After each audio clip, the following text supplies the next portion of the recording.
আজকে প্রতি বছরের ন্যায় আমাদের কেন্দ্রীয় পুরস্কার কমপ্লেক্সে আর্ট কমিটির প্রস্তুতি সভা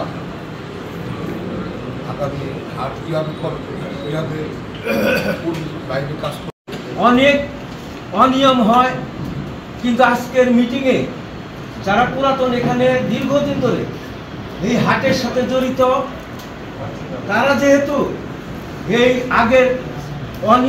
অনিয়ম সম্বন্ধে তাদের কোনো বক্তব্য নাই অথবা অন্যায়ের সাথে জড়িত থাকেন, এটা আল্লাহর ঘরের একটা সেবা জায়গা, তিনি আল্লাহর কাছে দায়ী থাকবেন। এই সদস্যদের কাজে লাগানোর জন্য আপনারা পাইকার যারা তারা যে হাসনা দেয় তার সাথে সাধারণ মানুষের কোনো সম্পর্ক নাই, কিন্তু সাধারণ মানুষ যারা এই হাট থেকে গরু ছাগল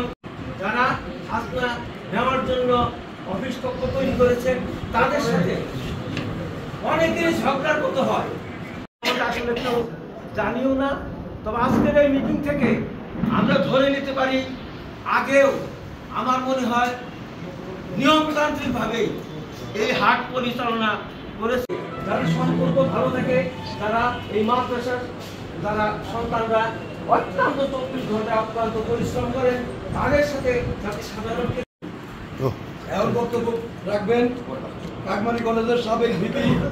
11 নম্বর ওয়ার্ডের চাকরের পরিচালনা করার জন্য আল্লাহর তরফ থেকে আমরা দায়িত্ব পেয়েছি। আমরা আশা করব যে দায়িত্বগুলো আমরা পালন করতে পারি। আমার স্নেহের সবুজ যে কথা বলেছেন হাট পরিচালনা করার জন্য